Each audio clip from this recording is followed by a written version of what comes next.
Hello everyone, स्वागत है आपका मेरे चैनल में। और आज मैं एक यूज़फुल वीडियो लेकर आ चुकी हूँ। और कैसे हैं आप सब? रोज़ की तरह बढ़िया से होंगे। तो ये वीडियो मेरा पूरा वॉच करना, और चैनल पर नए हैं तो मेरे चैनल को सब्सक्राइब भी कीजिएगा। और वीडियो बहुत ही इंटरेस्टिंग होने वाली है। तो सबसे पहले ट्रिक है मेरी, ये जो बोट हमारे निकलते हैं तो इन्हें हमें बिल्कुल भी नहीं फेंकना चाहिए, बहुत ही यूज़फुल हो सकते हैं।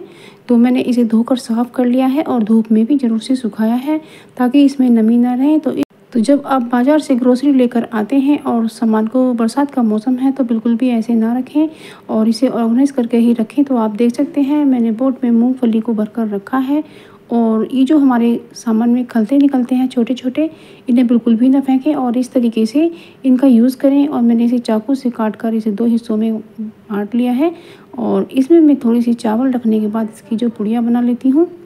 और इसकी एक पुड़िया बनाने के बाद में हमें इसे करना क्या है, ये हमें देखना है। तो ये हमें रखना है इस बोट के अंदर, क्योंकि जब नमी आएगी तो ये चावल इसे सोख लेंगे और ये हमारे नट्स बिल्कुल भी ख़राब नहीं होंगे। तो ये बहुत ही यूज़फुल सी ट्रिक है, आपको ज़रूर से पसंद आएगी। तो फ्रेंड्स, इस तरह के बोट को आप बिल्कुल भी ना फेंकें और यूज़ कीजिएगा, बहुत ही सुंदर लगते हैं, लेकिन इन्हें सावधानी से रखना होता है। अब दूसरी ट्रिक आती है मेरी, जब हमारे ये डब्बे खाली होते हैं, जैसे च्यवनप्राश का है या कुछ भी, तो इन्हें भी साफ़ करके हमें यूज़ में लेना चाहिए। और मैंने इसे साफ़ करके मैंने इसे भी धूप में सुखाया है और मैंने इसमें व्रत के चावल को ऑर्गेनाइज करके रख दिया है। तो इस तरीके से बरसात के मौसम में अपनी चीज़ों का भंडारण हमें अच्छे से करना होगा। तो अब तीसरी ट्रिक आती है मेरी, जब क्या होता है नमी के कारण ये मैच बॉक्स सील जाता है और हमारी तिल्लियाँ जलने नहीं पाती हैं। तो हमें करना क्या है, हमें लेना है कोलगेट। और तो कोलगेट लेकर के हमें इन तिल्लियों पर लगाना है। और कोलगेट जो होता है वो इनकी जो नमी है वो इन्हें सोख लेता है। आप देखेंगे कि ये तिल्लियाँ बहुत ही कमाल करने वाली हैं।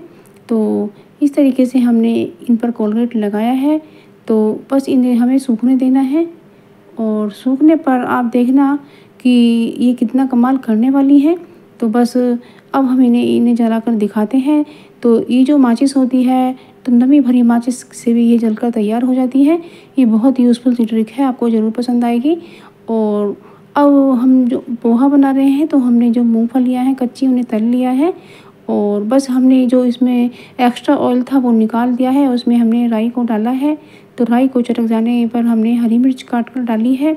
और इसमें धनिया पाउडर और कश्मीरी लाल मिर्च भी आप डाल सकते हैं, लेकिन मैंने तो रेगुलर मिर्ची ही थोड़ी ऐड की हैं। तो बस इस तरीके से। और पोहे में मैंने नमक पहले ही ऐड कर दिया है भिगो करके, और इसमें मैंने हल्दी ऐड की है। और इस तरीके से अब इस पोहे को हम इसमें ऐड कर देते हैं। और पोहे को हमें अच्छी तरह से धोना होता है, क्योंकि ये बहुत गंदा आता है। तो इस तरह से मैंने अच्छी तरह से धो करके इसे रख लिया है। और इसमें मैंने नींबू और नमक पहले से ही ऐड किया हुआ है। तो बस इस तरीके से हमारा जो पोहा है बहुत ही अच्छा टेस्टी बनकर तैयार हो जाता है। और ये जो कुछ भुरभुरा सा लग रहा है, तो इसको बैलेंस करने के लिए मैं इसमें एक चीज़ और डालूँगी। आप वीडियो को देखते रहिएगा। तो फ्रेंड्स, आप मेरे चैनल पर नए हैं तो मेरे चैनल को सब्सक्राइब भी कीजिएगा। तो आप मेरी वीडियो दुनिया के किस कोने से देख रहे हैं, तो ये मुझे कमेंट सेक्शन में ज़रूर से लिख के भेजिएगा, मुझे पढ़ कर के बहुत खुशी होगी। तो बस इस तरीके से मैं इसमें थोड़ा सा पानी ऐड कर देती हूँ, क्योंकि इससे ये बैलेंस में आ जाएगा। और पानी हमें थोड़ा सा ही छिड़क कर डालना है, ज़्यादा नहीं डालना है, केवल 1 चमचे के बराबर। और इस तरीके से हमारा जो पोहा है वो बैलेंस करेगा और अच्छी तरह से बनकर के तैयार हो जाएगा। तो बस इस तरीके से आप इसमें काजू, बादाम और किशमिश भी भून करके डाल सकते हैं। तो टमाटर भी ऐड कर सकते हैं, और यदि आप प्याज खाते हैं तो प्याज भी डाल सकते हैं। तो मैंने ये बहुत ही हल्का खाना बनाया है, और इसमें मैंने ये मूंगफलियां तलकर डाली हैं। और स्वाद के अनुसार मूंगफली के हिसाब से हमें नमक ऐड करना है, क्योंकि हमने पोहे में पहले भी डाला है। तो बस इस तरीके से मैं इसको अच्छे से मिक्स कर देती हूँ। और यदि आपके पास कोई चटपटी नमकीन हो या जो आपको पसंद हो वो भी इसमें ऐड कर सकते हैं। तो मैंने तो इसमें, मेरे पास कुछ भुजिया पड़ी हुई थी, वही मैं इसमें ऐड कर देती हूँ। और इससे हमारा जो पोहा है बहुत ही टेस्टी बनकर के तैयार हो जाता है। और मैंने इसमें थोड़ी सी अब भुजिया मैं ऐड कर देती हूँ। तो ये मैंने हल्की मिर्च मसालों वाला बनाया है। यदि आप चाहें तो इसमें कुछ वेजीज भी इस्तेमाल कर सकते हैं और मसाला थोड़ा तेज़ कर सकते हैं, इससे आपका पोहा और भी तीखा बन जाएगा। तो पोहा जो बनाना चाहिए वो थोड़ा हल्का लाइट ही बनाना चाहिए, क्योंकि सुबह का नाश्ता होता है तो हमें हल्का ही खाना चाहिए। और देख सकते हैं कितना प्यारा अच्छा सा हमारा पोहा बनकर के तैयार हुआ है। तो फ्रेंड्स, आपको मेरा पोहा यदि पसंद आए तो एक लाइक ज़रूर से कीजिएगा।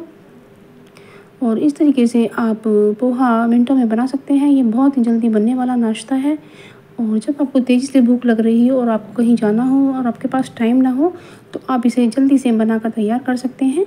ये बहुत ही ईज़ी और बहुत ही जल्दी से बनने वाला खाना होता है और ये बहुत ही पसंद आता है और सभी इसे प्यार से खा लेते हैं। बच्चे तो इसे बहुत पसंद करते हैं। और फ्रेंड्स, कभी कभी क्या होता है कि हमारी एक रोटी या पराठा रात का बच जाता है और हमें लगता है कि हम इसे फेंकने में हमें बहुत दुख सा लगता है।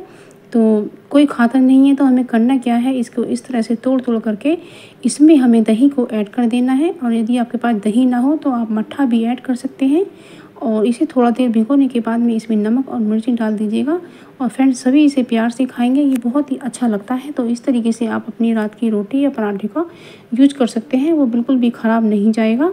तो इस तरीके से फ्रेंड्स, मैंने तो अपने बच्चे को दे दिया है, या मैं भी खा सकती हूँ, कोई भी इसे खा सकता है। ये बहुत ही टेस्टी लगता है, इसे खाने से कोई भी मना नहीं करेगा। इस तरह से आपकी बची हुई रोटी भी काम आ जाएगी और वेस्ट बिल्कुल भी नहीं जाएगी।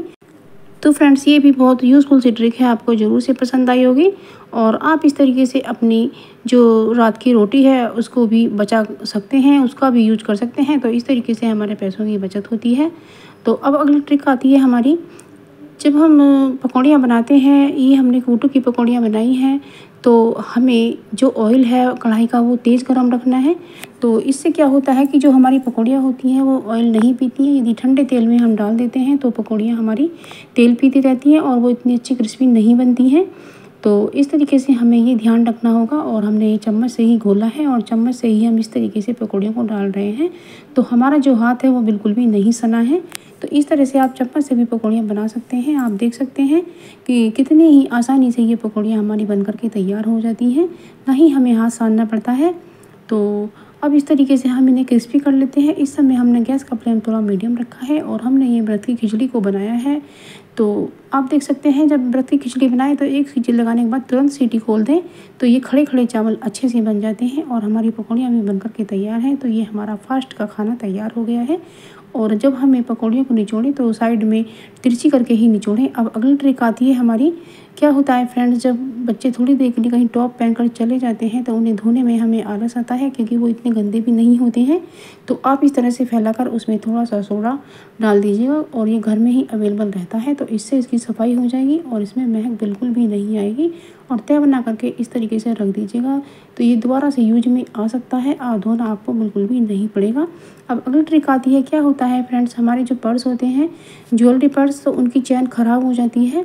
तो उस पर इस तरीके से मोम लगाइएगा तो आपकी जो चैन है वो भी ठीक हो जाएगी। तो अब अगली ट्रिक आती है, ये जो पैंट होती है या जीन्स होती है, इनकी चैन भी ख़राब हो जाती है। तो इस पर भी आप इस तरीके से मोम लगाने के बाद चैन को ठीक कर सकते हैं। ये बहुत ही यूज़फुल ट्रिक है। तो फ्रेंड्स, अब बढ़ते हैं नेक्स्ट टिप के लिए। तो ये नेक्स्ट टिप है हमारी। क्या होता है कि आजकल रसोई में जहरीले कीड़े और मक्खी मच्छर घूमते रहते हैं। तो इस तरीके से आप अपने तवे और बेलन और इस तरीके स्पैचुला को लेकर के पिन्नी में बंद करके रखिएगा। तो फ्रेंड, इस तरह से इन पर छिपकली या जहरीले कीड़े नहीं चलेंगे और ये साफ़ सुथरे रखे रहेंगे।